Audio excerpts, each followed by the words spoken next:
disagree at all. But yeah, whatever. I Yeah, get it. we'll save this one for later, guys. Mhm. So everybody, obviously week 3, call 2. So we're going to work on I think they're pretty interesting topics, but I'm also a psychology nerd. But we're going to talk about dynamic systems theory and the biopsychosocial model, and then how those things influence a lot of the stuff that we do within a training environment when working with clients. And again, the beauty of this, I think, is the revelation a lot of people come to when they start learning the ins and outs of, both of these models, is a lot of the things they already do kind of tend to click into place and just make sense intuitively. Right. And I think a lot of it sounds super fancy when you start talking about it, but when you actually start thinking about how you use it on a training floor with a client, it's probably stuff that you're already inherently doing. This kind of just puts a rationale behind it in a lot of ways. So hopefully that's how you feel. We'll obviously have the chat room open as well if you all have questions, but we should be able to get through this fairly fast. And then Matt, if you want to go through some of the case studies specifically afterwards, we should have time for that as well. So I'm going to go ahead. That'll be pretty quick as well. And I have them all set up on a PDF that will be posted into one of the channels later today. We'll throw it in the training channel probably. Mm-hmm. That's a good. Oh, I gotta do my weekly recap from last week. I forgot. There we go. All right. So let me move all my bubbles around here. So getting into this, again, a very famous quote that a lot of you have probably heard, going on we had a quote for the last, the autonomic call, but this is George Box. He's a very famous mathematician and statistician.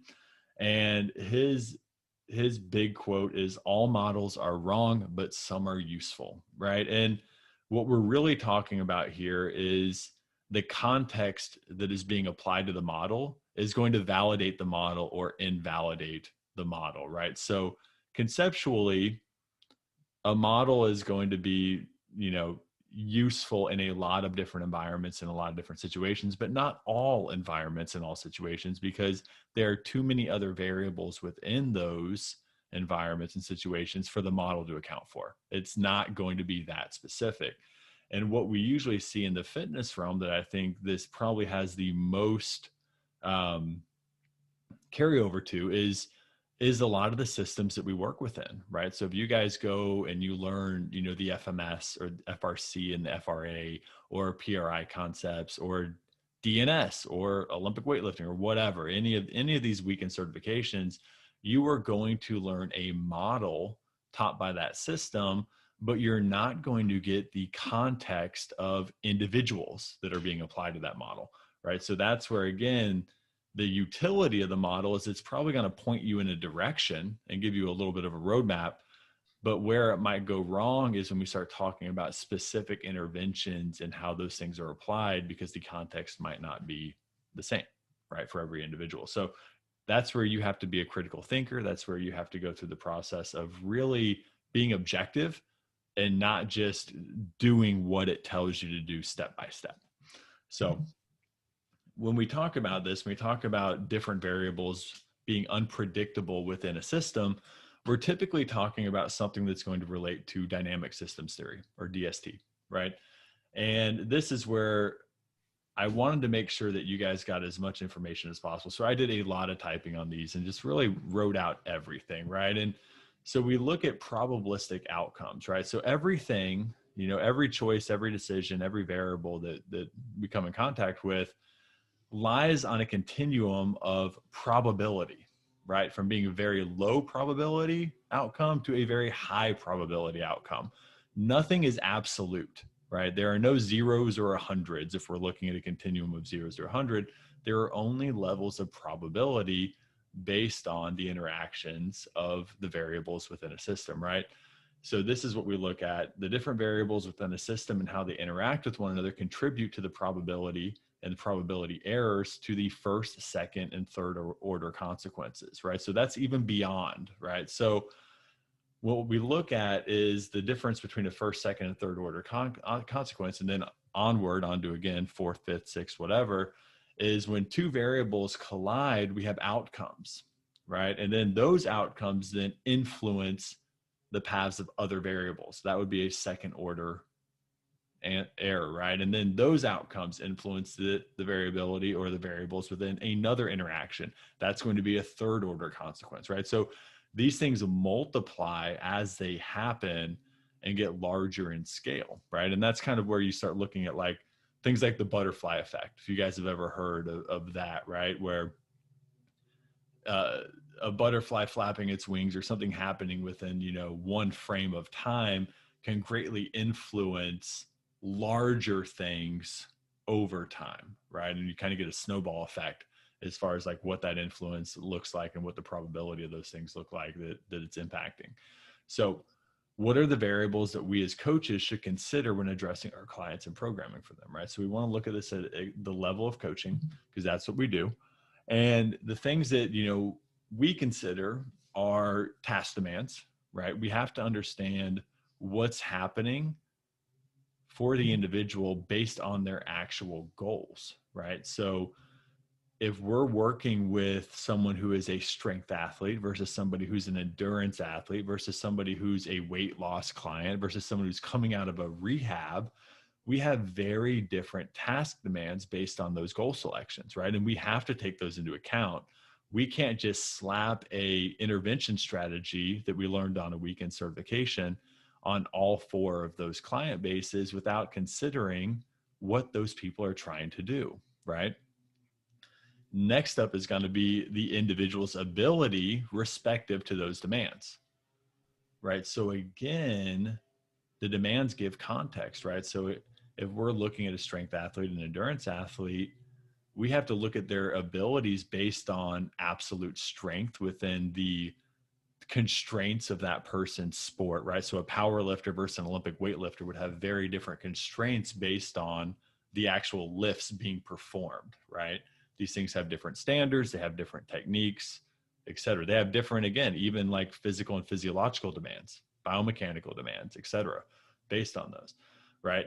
An endurance athlete versus sprinter, like they're both going to be quote unquote running based sports, but again, very different from a physiological and biomechanical perspective, what we're looking for based on those things, right? So we have to match the individual's ability up with those task demands, because then we're going to better understand what to train, right? So we're going to see what rate limiters are. We're going to see what the biggest area of opportunities are from a training perspective, especially when we have limited time as a coach. And then we look at environmental constraints, right? So again, what do you have available to you as a coach, right? Facility-wise, equipment-wise, et cetera. And then we look at time constraints and urgency, right? So is there a timeline? Is there a meet in place? Is there a competition in place?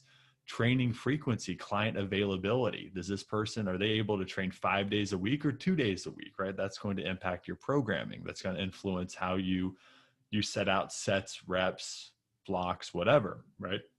So time constraints and urgency are also going to be something that we have to consider when we start building out a training program for these individuals. And then again, the combination of all of these factors, right, and their relationships with one another provide context to how the training should be planned and applied. Matt, Craig, anything to add to this?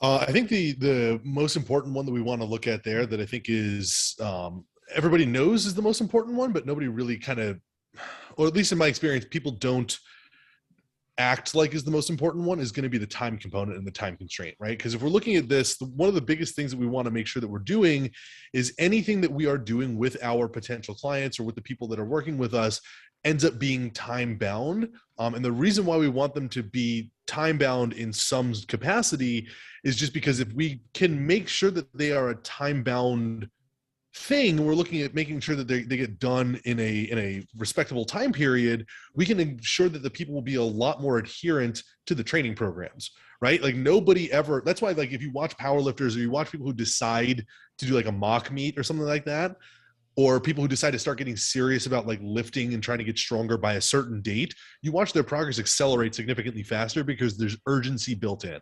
So whenever we're looking at anything like this, you need to start working on building in some time constraints. There's some urgency with people if they have none, so that we can have some sort of urgency so we can build a little bit more adherence for those people. Otherwise, those are going to be the people that start to slowly cancel sessions if you're in person, or start to not fill out their data if you're remote, and they just slowly get like vanish and ghost you as a coach, as opposed to like having a conversation about why they don't want to do it anymore.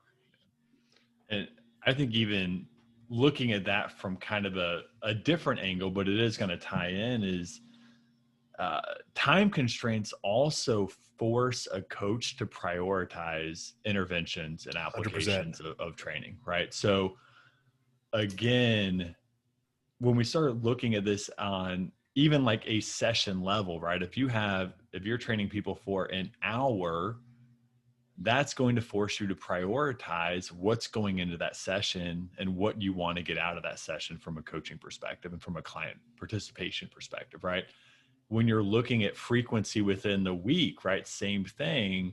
Somebody training once a week, twice a week, 3 times a week, 4 or 5, whatever times a week, 6 times a week, that's going to force you to prioritize what's going to be happening on a day-to-day basis within that week as well, right? So, and that will allow for different training splits, right? If I'm working with a client who trains twice a week, their program is going to look incredibly different than my own program where I work out 6 days a week. Yep. Right. On a concurrent schedule. I have to squeeze more into those 2 sessions based on their goals. Right.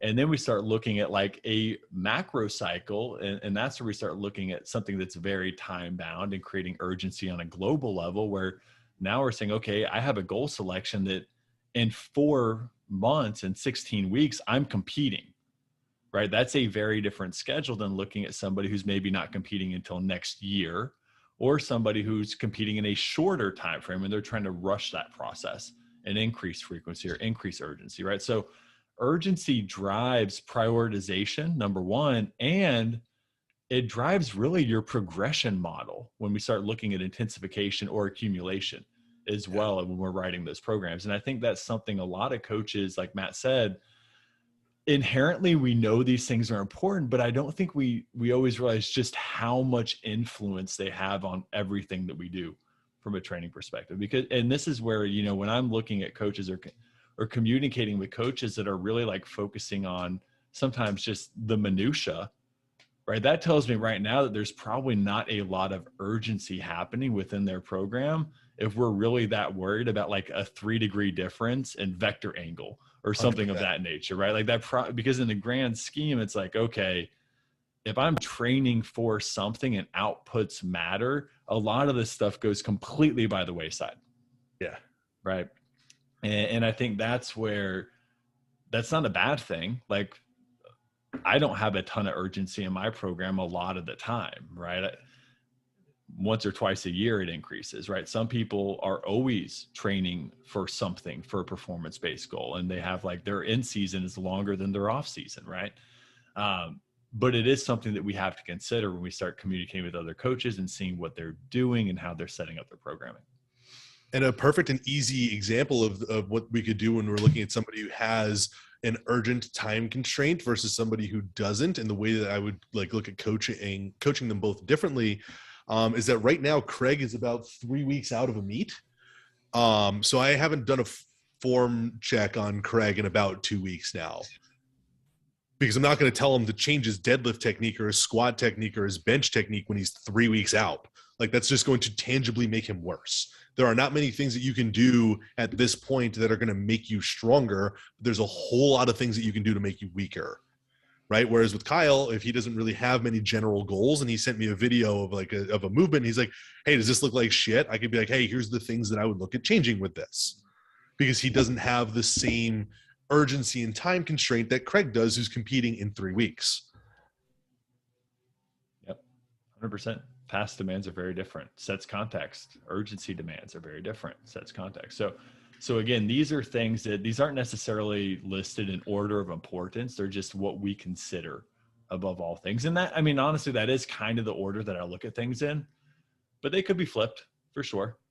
You know, that is something that, again, based on your client base, based on your own personal bias, like you might change a few of these things, and that's totally fine.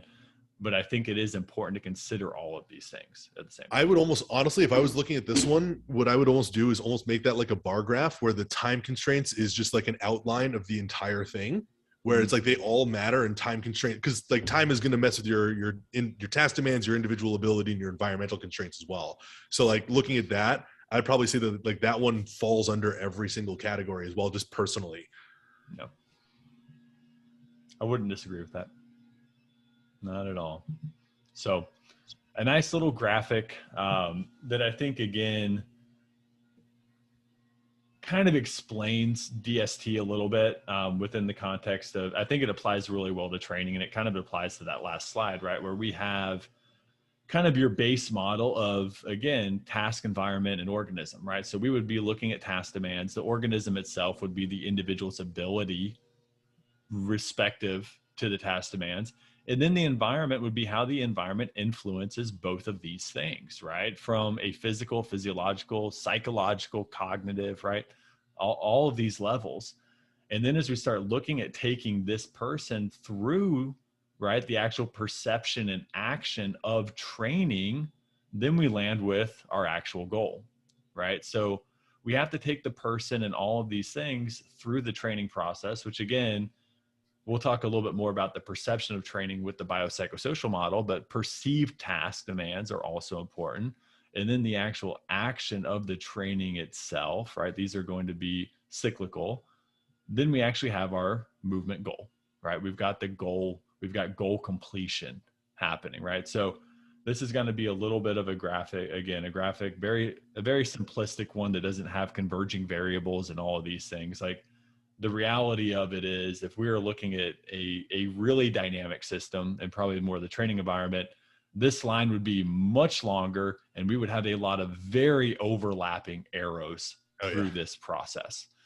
So this would be like one variable within it, right? So if you want to picture it being more dynamic, you're just going to elongate this, and you're going to have a lot more of these happening at the same time, right? So that's something to consider as well.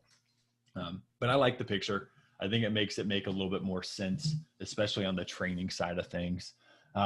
So again, going through kind of the first and second order consequences, because I think this is important, right? Because this is where, again, like if we're watching, like a very easy example of this is if I'm looking at it, if I'm watching somebody train and biomechanically their technique breaks down during training, I can't look at that as an isolated event.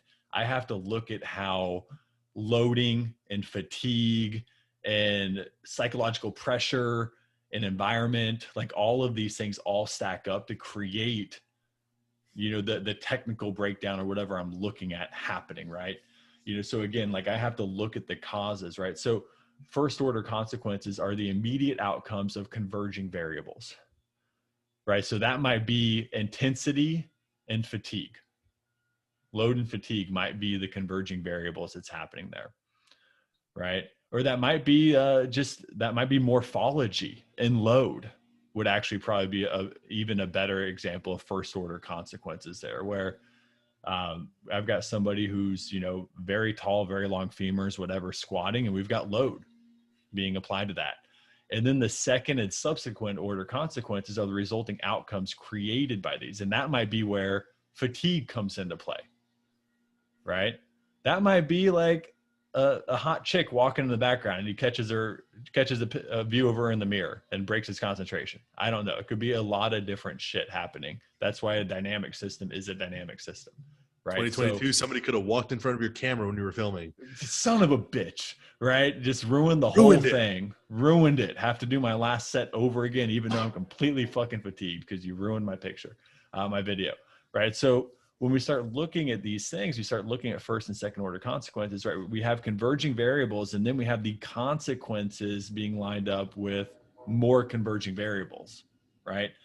And this is something that we have to start looking at from a training perspective. And this is something, again, like when we look at, I don't even want to use their acronym, but there's not a lot of people on this call, so we're going to use it anyway. But like we look at like GOTA, who's famous for taking pictures of athletes being injured and giving no context outside of just the position they're in during the injury, right? And we don't take into account at all the fact that that athlete has been in that position thousands to tens of thousands to maybe hundreds of thousands of times within their athletic career, and they just so happen to get injured that one time, right? So at that time, do we think it's the position, or do we think there's a lot of other things probably at play happening with that injury, right? And that's why we can't look at like injury, especially as a predictive model, because it's impossible to predict injury, because nobody takes into account all the times that somebody has been in that position or in that situation and not been injured. They don't quantify that. It's like when everybody talks about like breaking your legs on a leg press, it's like that completely discounts the millions of safely performed leg press reps every day. Yeah. Or tearing your ACL with a little bit of valgus, right? When valgus happens all the time, right? So again, these are things that if we were actually trying to make it a predictive injury model based on biomechanics alone, and we looked at all the occurrences of those biomechanical positions, injuries would actually be a fraction of a percentage when we started looking at just how rare those things actually were, right? To the fact that we probably wouldn't even be that worried about them, right? So again, these are things that we have to also consider as we go through this process, right? So this often means that we can create a model, but need to be flexible within it, as we can't necessarily predict how variables outside of our control will influence outcomes, right? As coaches, as athletes, as individuals, we cannot directly impact and dictate our environmental demands. Shit happens. Again, we have levels of probability, and we can plan to an extent for things, but we can't directly impact those things at a substantial level. And those are things that we have to consider, right? So intensity, capacity, complexity, psychological and or cognitive demands, additional players and or competitors within an environment, right? We cannot predict those things. We're reactive to the majority of those things, right? And I think this is where, again, we as an industry oversimplify. Like if we're only looking at biomechanics, it is the most oversimplification of training that I can even think about. If you don't look at load management, you don't look at a lot of these other factors, biomechanics no longer matter, because biomechanics are influenced directly by all of these things, right? That's like trying to do a scientific study and isolating a singular variable and just doing it in a vacuum and cutting out everything else, when you damn well know that that's never going to happen in real life, right? And that's something, again, like I realized in college when we did cadaver studies. Like you're looking at a body on a table, yeah, you can articulate whatever joints you want. You can tease tissues, you can do a lot of different things, but there's no nervous system happening. There's nothing happening within those systems. There's not even a vascular system. There's no tissue quality, right? There's no, God, what am I thinking of here? Blood flow, circulation happening, within that, and that's something where all of these things are going to impact how tissues actually move and adapt, as we go through. Occlusion was the word I was looking for. I was like, gotcha. I was like, ossification came to mind. I was like, that's not what I want. That is not it. Oh gosh. I'm sorry, guys. I've had too many calls today. So these are all things that, again, like even looking at psychological and cognitive demands, like if you're in a threat response, we learned about the autonomic nervous system last week, and you're pumping out glucocorticoids and adrenaline, you're going to have different levels of tonicity within tissues. That's going to inhibit different levels of blood flow and occlusion within tissues, right? Different levels of stiffness, an ability to yield. Like there are going to be a lot of things that are happening within seconds sometimes of interactions, right? And movement, windows, right? So again, like, look, breaking down a picture and saying like X movement caused an injury or something of that nature, squats hurt your back or whatever, right? Like is really dumb And I hate to like break it down to that, but it's not a good way to look at things when you actually understand or try to understand what's happening as a whole. Anything to add to that? That was about as ranty as I probably need to get on that. No, I think that was a really good rant, and I have nothing to add. I was trying to think of something I could contribute, and I think you covered all the things that I would have ranted about. I called biomechanics dumb. Like, what else are you gonna? I know. I got nothing else to say. Nothing else to rant about. So again, and when I say that, I say it laughing because biomechanics obviously matter, right? It is something that's important. It's just not the only thing that's important. It's a piece of the puzzle, right? If you're breaking open a box of a puzzle and you're spreading out all the pieces on the table, you can't just look at the corner pieces and assume that's going to make the full picture, right? Even though those might be the first ones that you try to find, right? So when we start looking at considerations respective to DSC, again, these are some considerations that we'll look at, broken down. And there's probably even more than this. But we look at biomechanics, and that's going to be more so function, right? So that's the study of the mechanical laws relating to the movement of a structure of a living organism, right? And again, different organisms are going to have different biomechanics. That's also why, some of these systems that compare human beings to animals is also not smart, right? Because when we're looking at like pelvises that are built, at completely different angles for a quadruped as opposed to a biped, right? Or something of that nature, different limb lengths, different torso lengths, all of these things. Sometimes, different amounts of actual joints within limbs, that we're still making comparisons to, right? So again, these are things that we need to consider. So this gives us insight into how the task can be completed more efficiently. And efficiency is generally what we're going for when we start talking about performance. Morphology, now we're looking at structure, right? And we could also define these as probably like kinematics and kinetics, but how living organisms are constructed and move, right? So again, every single person on this call has different morphology, even though we're the same organisms, right? The same class of organism. We're all human beings. We're all built different. Hashtag built different. There it is. Right? We all have different morphology. We're all going to move. Our biomechanics are going to be different based on our morphology, right? So this gives us insight into how the individual will perform and self-organize to the task and stressor. If we all stand up and squat right now, we're going to have different squats. A bunch of different squats. And that's okay, right? Especially if we have no pain and the task gets completed, we're probably all cool. Like we're good. That's okay. Is it trainable? Is it repeatable? Is it scalable, right? Allostatic load, the resulting impact of repeated bouts of stress, right? So this is going to play a role on autonomics and fatigue management, right? So it gives us insight on how the individual manages homeostatic variance and stress coping, right? Again, stress is not the problem.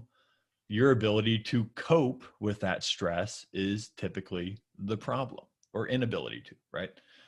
Load management, the ability to organize under increased stress, right? So I've broken this down into intensity and capacity, but intensity is going to be how an individual self-organizes or compensates. That's just the fancy word for compensation under a higher stimulus.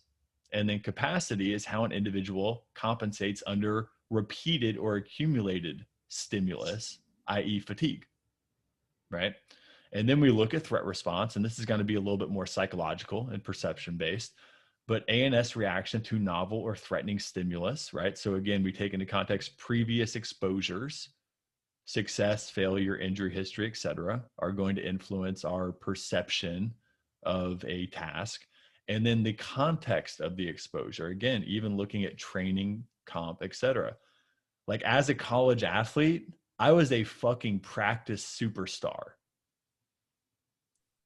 Great in practice.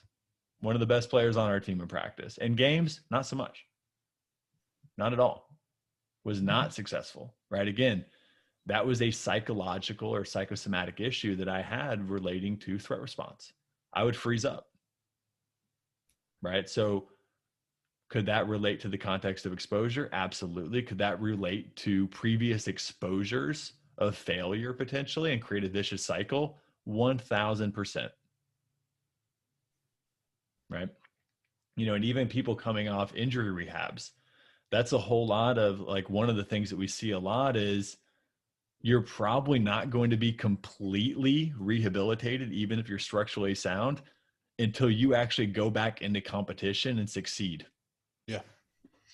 That's a really good point too. Yeah. You see that in basketball, you see that in strength sport, like you see it everywhere, right? Yeah. Where it's just like the confidence isn't there until you actually go back in and you crush a goal. Success. And then after that, now you've got the connotation of a successful exposure that you can build upon. And that threat response, that injury history, that kind of fear-based thing that we might have from a perception standpoint starts mitigating, right? And that stuff matters. So again, can we set people up for success from a threat response perspective on the training floor? Absolutely.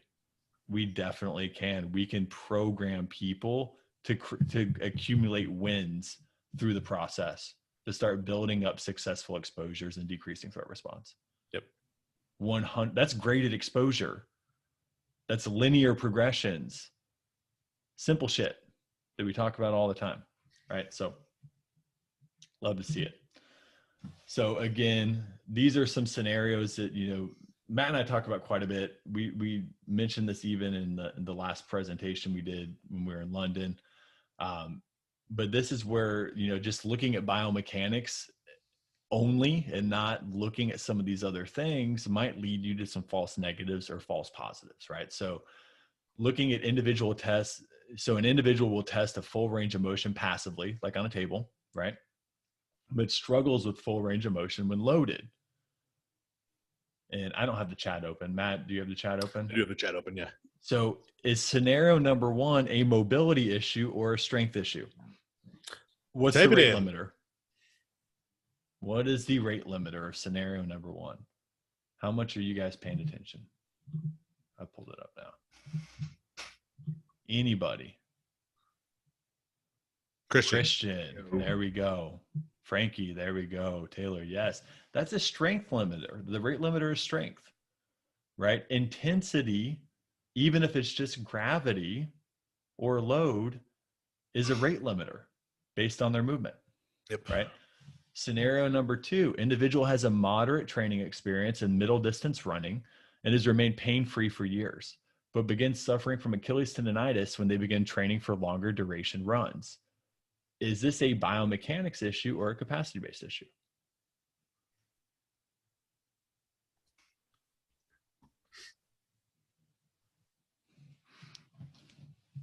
Ooh, we get some differing answers in here. We got a couple capacities and we got a biomechanics. So Wes, what is your rationale for biomechanics?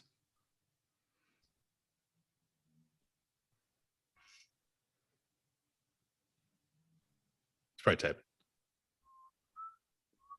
You can type or unmute. I'm good with either. Can you see me? Yes. Yeah, we got you. I can't see myself, so this is weird. Okay, so initially I was going to say capacity, but I thought it was biomechanics just because it's like, that's not something that you can fix in one. I'm looking at this more short term, so I probably don't understand the question. And I know I'm wrong, so let's talk it out. Have some conviction on why you said what you said, Wesley. Okay, no, I didn't think that capacity applied, so that's more so my rationale here.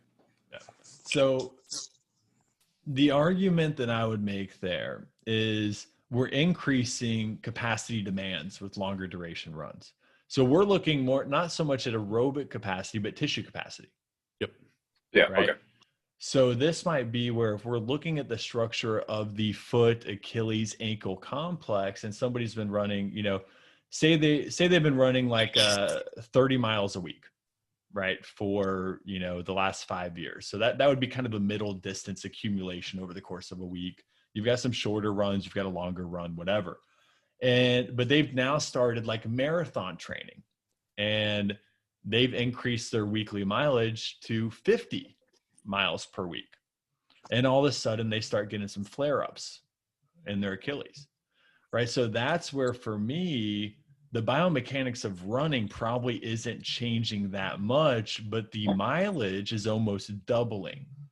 And that might be where, you know, if we want to build capacity and we can grade that exposure to, you know, 30 miles a week, 35 miles a week, 30 miles a week, 35 miles a week, 40 miles a week, 35 miles a week, et cetera. And we can start giving them kind of some wave loading over the course of those weeks.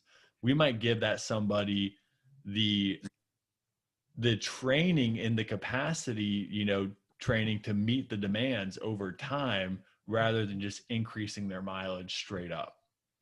Right. And for me, that's where that's going to be more of a capacity issue than a biomechanics, because the biomechanics doesn't necessarily change, especially with that person's training history. This is another, just as a little side note, this ends up being another thing that I kind of look at very frequently with a lot of people when we're talking about the word capacity, is that there are so many different definitions for the word capacity. It could be a tissue capacity, it could be cardiovascular capacity, it could be like occlusion, it could be their neurological limiters. Like there's so many different things that capacity could mean. So Wesley, I understand why you eventually thought that it was going to be biomechanics and not capacity, because if we're looking at aerobic capacity being the issue in pain, that's probably not very true or very accurate, but it is probably more of a tissue capacity related issue. Yeah, that's exactly where I was. I think I just am so used to it being so broad. So that's it is very broad. It's a shitty term. It's the right term, but it's a shitty term. Yeah. And I was using it in the context of Achilles tendonitis. Right. But the issue with capacity is most people typically will jump straight to aerobic capacity because that's where they hear it the most. Right. Yeah. Or that's where the word is typically used the most within the industry. Taylor, so based on tissue capacity being the rate limiter in this theory, how would you then go about increasing tissue capacity to handle the increased mileage? Simply through graded exposure, or would you use something like ankle foot complex based exercises, for example? I mean, probably both. Again, I'm probably not going to, because I am a trainer, especially within the context of myself, it's probably not going to be solely based on just increasing their running volume, right? I'm probably also going to be looking at things that are going to, again, strengthen those tissues through strength training of some sort. But that also depends on the individual, right? For me, right, and this is something that I've dealt with in the past as being a runner who, I would say, based on my ability, strength is not my rate limiter as a runner. I'm probably stronger than 99% of middle distance runners in the world. I'm also 225 pounds, right? So building up capacity within those tissues and increasing my exposure to running is probably going to be a bigger area of opportunity than increasing my strength. Right. You know, that might not be the same with somebody who is a different athlete who's really only been exposed to running, but not been exposed to strength training. Right. Like I trained somebody for the New York Marathon this last fall, and they were someone who had only been running and had almost zero exposure to strength training. Their biggest area of opportunity at that point was strength. Right. Because they weren't necessarily, from a capacity perspective, like that was all they've trained at that point. Right. So for them, we did a lot of lower leg strength training. Right. And that enabled them to kind of get through that. So that was their biggest area of opportunity. That had the biggest ROI from a training perspective for them. So again, you still have to break it down to the individual based on that. And that's why I kind of wanted to leave the context of they have, you know, again, pretty decent training experience in middle distance. They've been pain-free for years. And then we increase their running volume and all of a sudden Achilles tendonitis, which is a very common, you know, we want to call it ailment for runners. And again, one that's usually pretty easy to actually work against as well, as being, you know, what popped up there within this scenario. So for them, it'd probably be a combination of both, but I would still lean into what I saw as being the biggest rate limiter for that person individually too. And then scenario number 3, an individual notices that performance drops each month of their monthly sales as their monthly sales cycle comes to an end. So we're looking at job pressure. Anyone who's worked in a box gym understands monthly sales cycles probably at this point. Is this a performance-based issue from a training standpoint, or is this a lifestyle issue? And maybe we're looking at external stressors also happening here. Feel free to type it in. I should have specified training performance probably, but we know what we're talking about here. Yeah, so you guys, nail on the head for all of you there. Like we're probably talking about lifestyle stress greatly impacting their training performance as well from a physiological perspective, right? And again, I think we've all felt that. Like even looking at, collegiate athletes, right? There's a reason why games don't get scheduled on finals weeks. They would all play like shit, right? There's too much pressure. They have time management issues where they have to dedicate a ton of time also to other tasks, right? And then you're also looking at just psychological stress and leading into physiological stress happening as well, right? So there's going to be things all the time kind of happening. And this is something as a coach, like if I'm this person's trainer, but I don't necessarily understand the demands of their job and the demands of their lifestyle, and I'm just seeing performance-based issues, and I make a programming intervention, it might not be the best possible intervention for this person if I don't know the context of what's happening, right, within this person's life. Like that might be where, like, if I know they have monthly sales issues, the last week of every month, I basically treat more as like a intensity deload, and we just hammer out like volume hypertrophy based stuff. And they come in, they just come in, get a pump, have a good time. And then week 1 of the next month, we get back into like an intensification based, scheme, right, of some sort, right? So by the way, if any of you guys don't like training for the pump and you guys aren't training for any kind of sport or like any kind of actual athletic, what are you doing? Yeah. The pump is life. The pump is life. I'm sorry. But that might be something where, again, like we change our training, theory, right, based on what's happening in that person's life. And we have to take those things into account. So dynamic systems theory is going to infer that we can't simply look at every problem through a singular lens, but rather need to approach it through many more, right, for a holistic view, right? We have to understand, again, not only how one variable or some variables are going to influence this person, but also how the converging of many variables, right, are going to impact this person's performance based on first, second, third order consequences, right? So again, just a few different scenarios. You guys crushed it. I always like talking through these because these are things that, these are realistic things that we would probably see and that we do see on a weekly basis with a lot of our clients. So again, this is kind of breaking through some of the things that I'm looking at from a training perspective. Matt and Craig's might be a little different, right? So we've talked about how our models are different. So they might have some differences with this. This is how I look at things specifically, but during the consultation, remember, if I'm breaking out my model, everything starts at the consultation. Everything probably really starts during the inquiry more than anything else. But during the consultation, I'm trying to identify goals and task considerations. And then I'm trying to identify individual and environmental obstacles, right? So I know what the person's goal selection is. And if I know what their goal selection is, I can start identifying what those task demands are based on that. And then I'm also looking at that person's individual and environmental obstacles. And with this, I could also put time constraints. That should also have been in there probably. So I know, again, like where they're training, what their urgency is, what their training availability and frequency actually are, right? I can do all of those things. That's what I want to identify during the consultation. Now, during the assessment, now I'm going to test that individual's abilities and qualities respective to those task demands. And that's going to enable me to start identifying individual rate limiters, again, contextual to what they're trying to do. That's not me finding problems that don't matter. I want to specify that as much as possible, right? This is something where assessments, and we're going to talk more in depth about this when we talk about assessments here in a couple of weeks, but assessments often create more problems than they solve.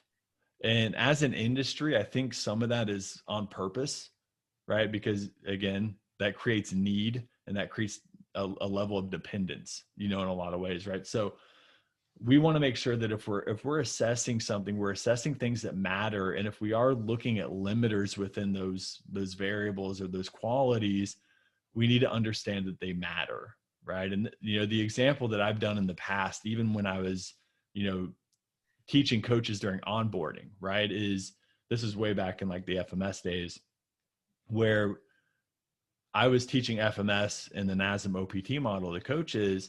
And based on their model, like everybody had to have, perfect hip extension to be able to earn their way into like squatting and deadlifting.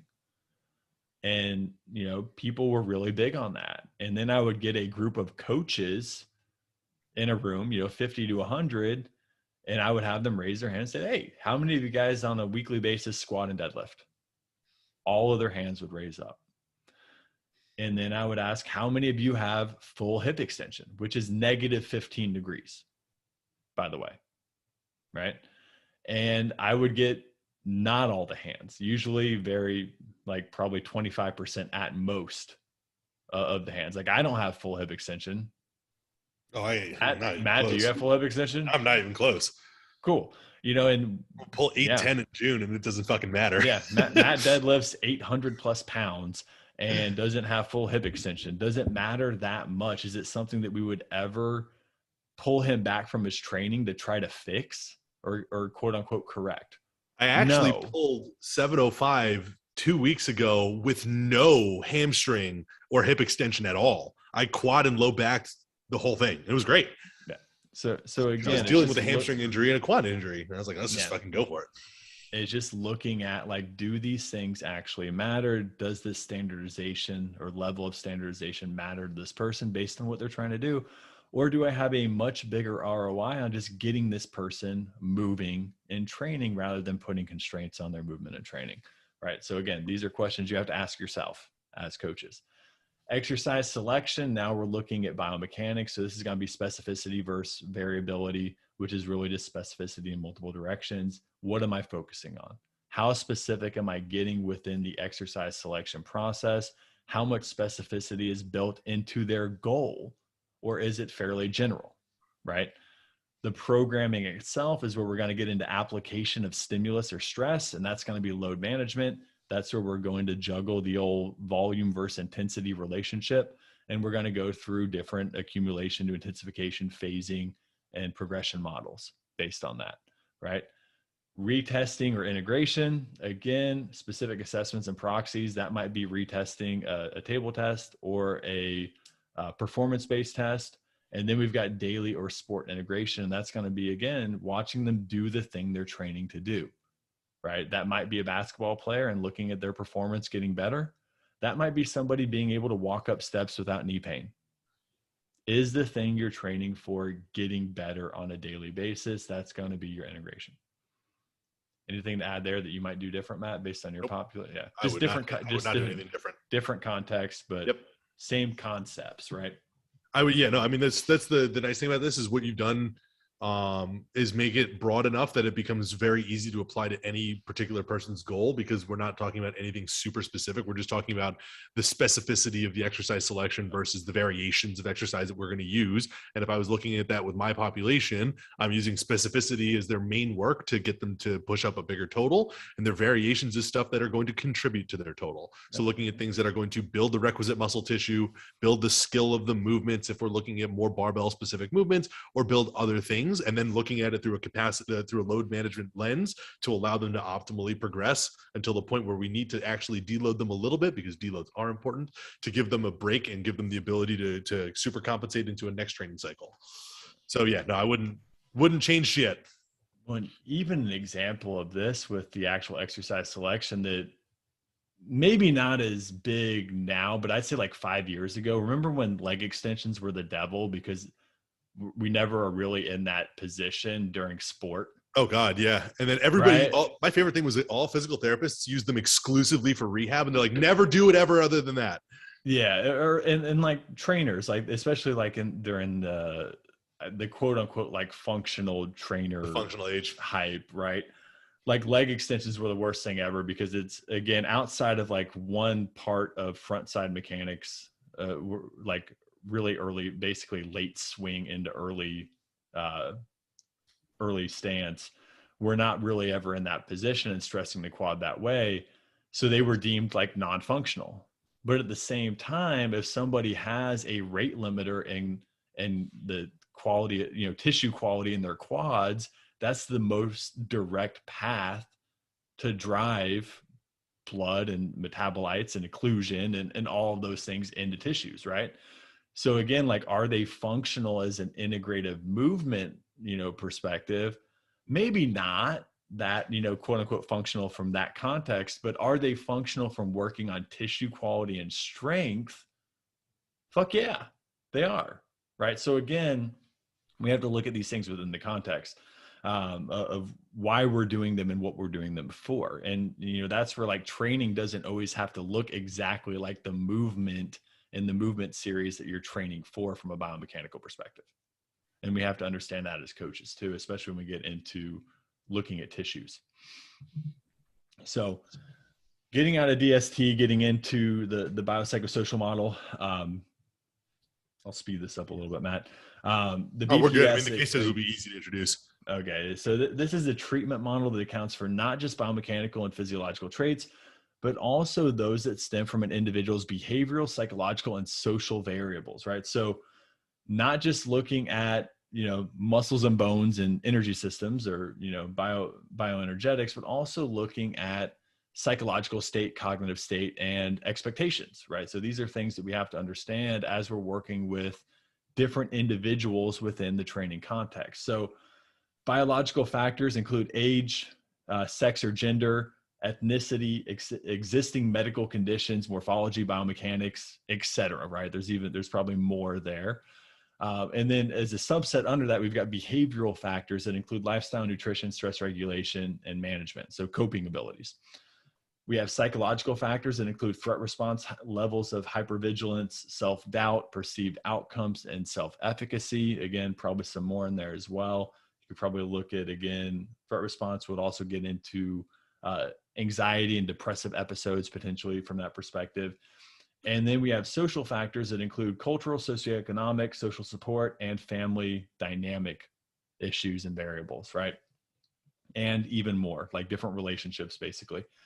So again, nice little graphic. This, I think, breaks it down probably better than I could in a lot of ways, if not every way. But we've got the convergence of biological, sociological, and psychological factors, right? And usually from a coaching perspective, we have a pretty good idea of biological, right? We maybe even have a pretty good idea of sociological if we are having conversations with our clients and understand kind of where they're coming from and why they're coming to us. But where we sometimes really fail and what's going to impact a lot of our clients, again, success and views on their own success, is not necessarily, you know, mental health and emotional health. Those are things that those are out of our scope. But we do need to have probably a better understanding of beliefs and expectations going into really any relationship, but definitely any training relationship based on, you know, our scope and what we're doing and why we're talking about this today. So again, like understanding a client's prior held beliefs on training and prior held expectations of what you can do for them is going to greatly influence how happy they are with the training progress they make, right? Can't reiterate it enough. This is a conversation you need to have during the consultation process, and one that you need to review probably on a weekly basis. This is part of our weekly check-in. Mm-hmm. How do you feel like the training is going? Yep. Is it meeting your expectations? If you could change something, what would you change, etc.? Like, we need to know these things to keep people happy. Those questions, by the way, are also one of those ones that are really, really, really good, because if you get a lifter or a client who complains about a whole bunch of stuff in an email, and then when they answer that question, say, I still feel like I'm on track, then you know that they're just venting and they're not actually worried or complaining about something. And then you have a lot less urgency to address those issues. Like, for example, I just had one of those on Monday with a client check-in. he gave me this really long thing about like his pec bugging him, which has been something that he's been dealing with on and off for the past like 4 to 6 months, which we've worked through. It kind of comes and goes, and there doesn't really seem to be any kind of predictive thing that, like we talked about earlier, how injuries are not really predictable. There doesn't seem to be any predictive thing that shows, or like indicators that would show that his pec is going to bother him again. And he wrote me this long thing about his pec, and when that came to that question, how do you feel in terms of your, like, in relation to your long and short-term goals? How do you feel about your progress? How do you feel about the program? He was like, everything is great. Really like what we're doing, like the direction that we're going. I'm just a little annoyed with this, but I know it'll clear up in a week. Right. So like now I don't have to change anything with the program. Yeah. Like I do it all the time. Yeah.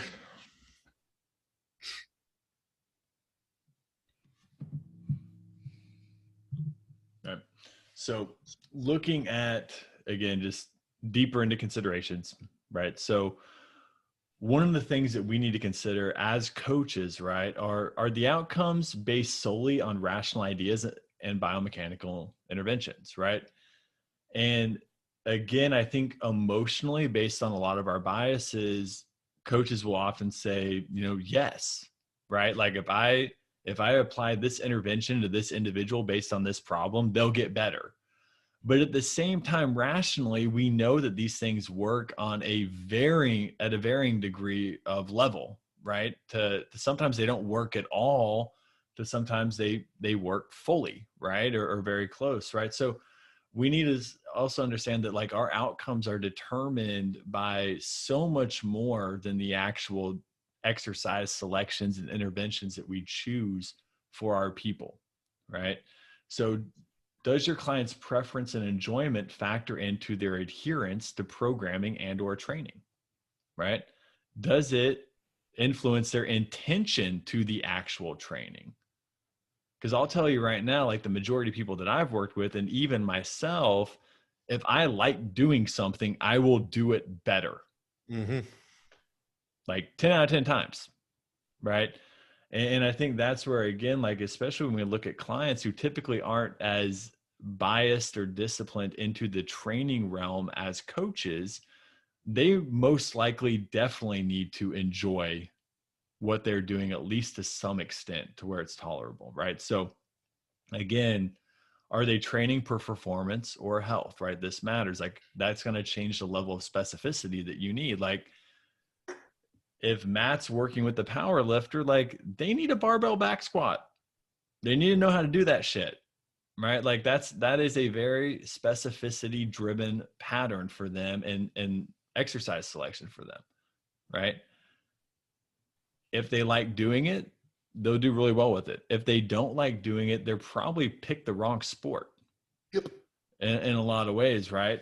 If they're training for health and they hate barbell back squatting, there's a million other squat variations you can give that person if that's a pattern you want to drive, right? It's cool, right? Then you have a much larger range of options for that individual. So again, training specificity matters.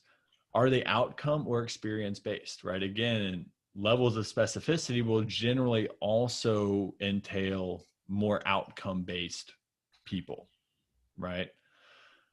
If they're experience based and they just want to enjoy the training process, that's where you have to look at the kind of the emotional bias attached to some of the things that you're doing and probably reevaluate some things in that process, right? So picking exercises they enjoy doing that you can still drive stimulus and outcomes through becomes very important. Are there contributing factors that you can't directly influence but must consider when training your clients, right? So again, preconceived beliefs and expectations matters, right? And again, inherently we know this, right? If we have a weight loss client and they came to you to lose, 30 pounds and they lost 20 pounds and look way better, they might still, again, view that as a failure, right? If they came to you to lose 30 pounds, but end up losing 50 pounds, they might view that as a success, right? 30 pounds is 30 pounds, right? The expectations of the person before you, in front of you is what's going to kind of, again, validate that or invalidate that number based on their goal selection, right? So We need to understand what their expectations are. We need to understand what their preconceived beliefs are. What are their job and family dynamic, right? This is going to influence the level of support that they get and their training availability and their lifestyle. Like, we need to know that, right? We all, like, at this point, like, we've all seen, you know, different memes and tweets and whatever about, you know, the mom of 3, you know, being told she needs a meal plan and train 6 days a week and whatever by the 20-year-old coach who has no life and spends all their day in a gym.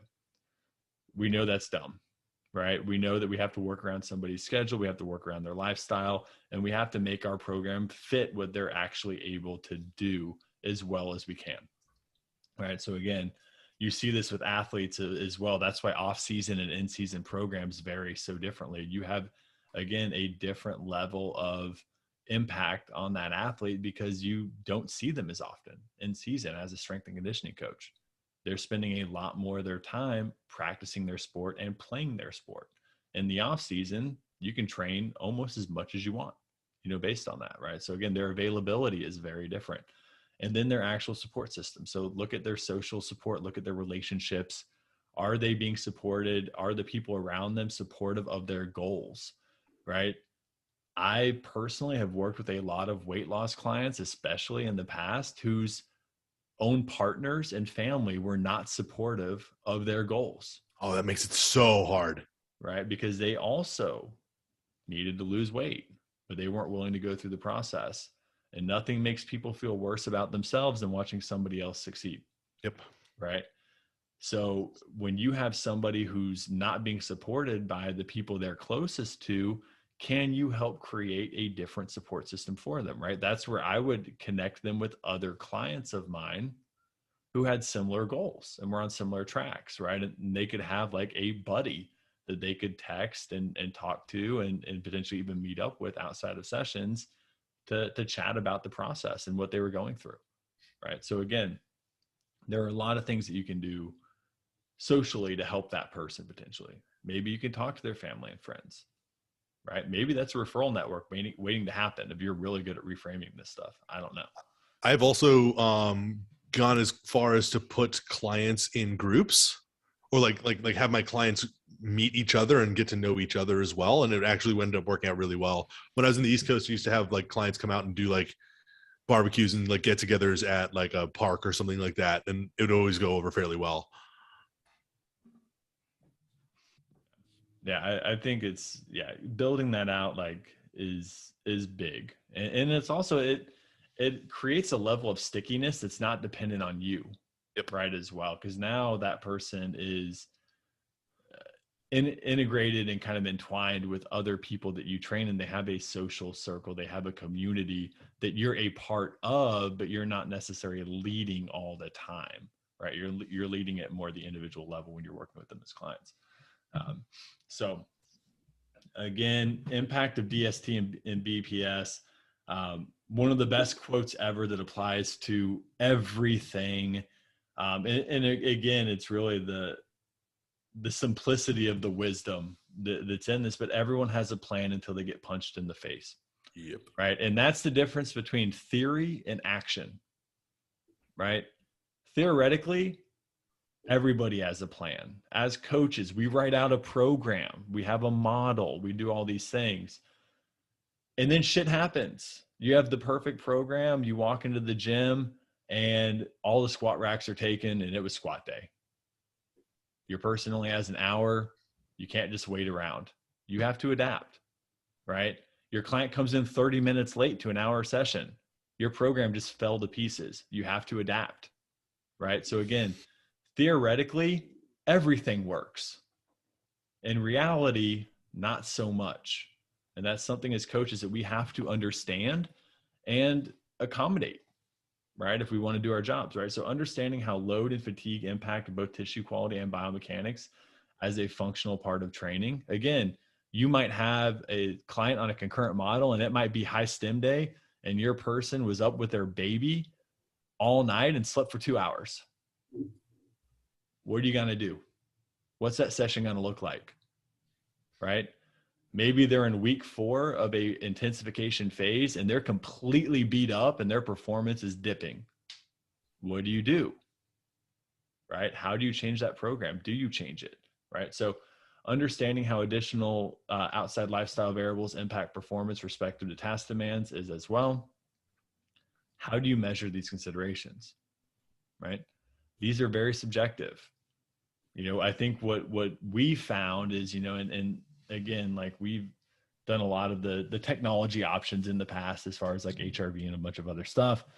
But the easiest way to kind of measure these things is to simply talk to your clients and ask them. Yeah. In my experience, like be a human being, like have conversations, ask them how they feel. And then when you ask them how they feel, actually be empathetic to how they feel. Make changes if you need to make changes, right? And again, there's a big difference on if your client's training performance drops because they day drank all day on a Sunday and they showed up to a 7:00 Monday session still hungover and potentially drunk, versus, oh yeah, I worked 60 hours and I've got 2 kids and I've been really busy. Like there are very different demands there, right? Are these things that are standing in your way? Are these obstacles? Are they choice based, or are they really just part of this person's lifestyle that they cannot change? Right? Because if that's the case, we might have to come up with a different plan. If we're talking about somebody who just acted like, didn't take care of themselves on the weekend, that might be something where we need to, have some lifestyle recommendations for that person based on their training goals, right? So again, 2 different solutions or 2 different strategies based on that person's individual context. Cool. All right, Cool. Matt, I'm ready for All right. Case study time.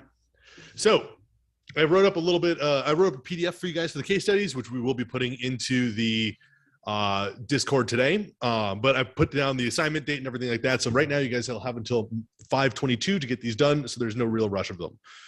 What I want 6 weeks of programming for each one of them. So you'll be taking everybody through 3 separate phases, right? So it'll be 2 weeks of 3 separate phases of training. And I want you to give us 1 week in the beginning and 1 progressed week of each one, right? So we get to see how you're going to progress these clients, what metrics you're looking at touching, and what you're going to do to allow the clients to progress over time through the training cycle.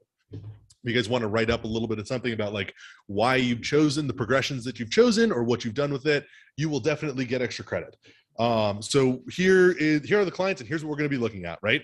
So we have John. We have a 52-year-old accountant who is brand new. He's never exercised before in his life. He never exercises ever.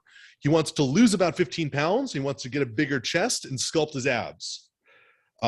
He's got a history of lower back pain. He tore his meniscus in his right knee and his left shoulder just hurts all the time. And he has 2 training sessions per week that he can commit to. Client number 2 is Caitlin. She's a 31-year-old occupational therapist. She's followed some routines that she found on Instagram, so she's trained for a little while. She wants to gain lean muscle, particularly focusing on her upper body, so like her lats, her delts, and her triceps. She thinks her legs are big enough already because of all of the previous routines that she found on social media being very lower body focused. But her problem with this is the fact that she has persistent upper back and neck tightness that's exacerbated by any time she reaches overhead, which is also why she thinks her upper body needs work, is because she doesn't ever get to do it because of an issue that she has. And client number 3, she can train 4 times a week. And that's what she wants to do. And Mike is your 42-year-old lawyer. He lifted in college and he used to play football. He wants to feel kind of like he used to. He wants to lose about 25 pounds, bench 225 for reps, and be able to do pull-ups again. He tore his right shoulder labrum, broke his left leg playing football. He currently is dealing with some right elbow tendonitis, and he's got a history of non-specific lower back pain. And he can train with you guys 3 times per week. So, like I said, I want to have 6 weeks of programming for each one of these people, 2 weeks per phase, 1 beginning week, 1 slightly progressed week, and it's going to be due on the 22nd of May. Boom. I'm going to put this in there as soon as this call is done. Homework. We told you guys this is going to be application based. Here's the fucking application base. Let's go. There we go. Well, that went faster than I thought it was going to. I told you, case study introduction is going to be super fast. Does anybody have any questions over dynamic systems theory or BPS? Or did it sound, once we started breaking it down, like stuff that you already probably considered and knew or inherently just kind of understood?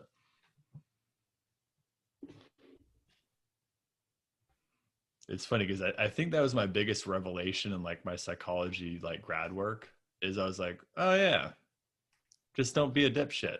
Mhm. Don't be an asshole. Like Yeah. consider other people's feelings. Okay. Have some empathy. Oh, wow. Yeah. Wow. This is crazy. Could consider more variables. Isn't it crazy that we need to like speak entire modules on like, don't be a serial killer? Yeah. Just I feel like that's why I'm so quiet during like these specific calls, because like my logic for this whole thing was, especially like as I was as a new trainer trying to find like different mentors, the one piece of advice I got was, as a coach, one of your greatest qualities is your ability to problem solve, because nothing is going to go the way that you plan. And from that point, I approach pretty much all of this as, well, how was your weekend? What did you do? Had fun. I'm ready to go. Cool. We're going to go business as usual. Or to, you know, Kyle, your point about the person who got wasted the day before. All right, so I got to prepare for making these adjustments. Or the person who is, you know, a laborist working overnight, like finally gets an hour to herself to come in, then like we adjust accordingly. So like a lot of this for me is always boiled down to like, how do we problem solve with what's in front of us right now and still get at least moving a few steps in the right direction for that person, to make them feel like, one, they're moving forward and they're not wasting their time, and two, we are accommodating them and their lives and making this fit them versus the other way around. and I mean, I think even Why building on on only that- this call, Craig? Yeah. No, but I think even building on that, you know, it's like if your clients don't have a lot of specificity built within their goal, like if they're not a performance-based athlete, like a lot of this stuff, like little changes that you'll make for a volume, intensity, exercise selection perspective on one-off sessions here and there probably don't matter at all in the grand scheme of things for a lot of people. The inverse of that is if you find yourself having to make these changes every single session that person comes in, you just wrote a shitty program. Yep. Based on that individual and what they were actually able to do, right? And this is where what I've seen a lot in the past is a lot of coaches throwing their clients under the bus when things like this happens, where they're like, man, every time somebody comes in, you know, so-and-so comes in, I have to change their program, or I have to, you know, change their volume or choose a different exercise selection because they, you know, whatever. It sounds like you just wrote a bad program, right? And when I was managing coaches, like I had to have that conversation with a lot of coaches that worked for me, because they would write out programs for themselves, usually, that they would then try to apply to their clients. Or they would try to write out a program that started in, you know, week 8 instead of week 1 of what that client was trying to do from a goal selection perspective, right? And this is something that I think happens often, and clients often take the brunt of the blame because they're not the experts and they generally just don't know better. But the reality of it is like, as a coach, you are, you know, the source of expertise. You are the professional. It's your job to make a program that's not only actionable and effective, but is also something that's achievable and relatable and, you know, from their perspective, applicable on a session by session basis. And if you have to augment every single session, that's a you problem, not a them problem. So Christian asked if there's a specific template that they can or should use for the case study programming. Just use whatever you guys are currently using. If you guys are using an Excel template, we don't really care. Honestly, also, if you guys don't have an Excel template and you deliver your programs via an app like we do, if you guys want to write them out on a Word document and just write like week 1, week 2, That's I don't fine really too. care. Yeah. That's totally fine. We'll be able to read it. Like, We'll I'm be not able worried to- about that. You're not displaying this to a client. You're displaying this to your peers to get feedback on your programming, not on the aesthetics of your program Yeah, no. delivery service. Not on the prettiness of it. Yes. So that's a good question though, Christian. That is a great question. And that's why I wanted to bring that up, is because like, I don't give a shit if you got a beautiful looking Excel sheet. I give a shit if you got a good looking program. Yeah. Your program sucks. It doesn't matter. At the same, Okay, how at the fancy same your sheet time, is if like, your program's trashed. yeah, when that's what I was just gonna say, Christian. Like, I know a lot of really good coaches that write really good programs in iPhone Mhm. notes. Yep. So do I. I'm not hating at all on that if that works for your clients and it delivers a program like this. At the end of the day, the program itself, the rationale behind what you're doing, like Matt said, like that's the stuff that matters. The aesthetics are very secondary. If you can do it efficiently and your clients understand what's going on and the program works, kudos. Yep. Yeah, I don't really care what it looks like if you can get the program to look good. Yep. The actual program, not the template. Yes. People confuse those all the time now. Yes. You mean they're not the same thing? I have a beautiful sheet. Why aren't you progressing? There's Have you looked at it? Have you looked at my formulas? so many formulas. I paid $200 for this logo. What do you mean it's not a good program? You're not progressing? Oh, that doesn't make any sense. Doesn't seem right. Awesome. Well, if nobody else has questions, we'll get this all this stuff posted up to the Discord. Matt will post the PDFs of the actual case studies as well. We do not have a guest speaker this Friday. We will talk to you on Monday. Yep. So Have a we'll great see you weekend, on the everybody. Discord. Have a great weekend, everybody. Later. Thanks, Joel.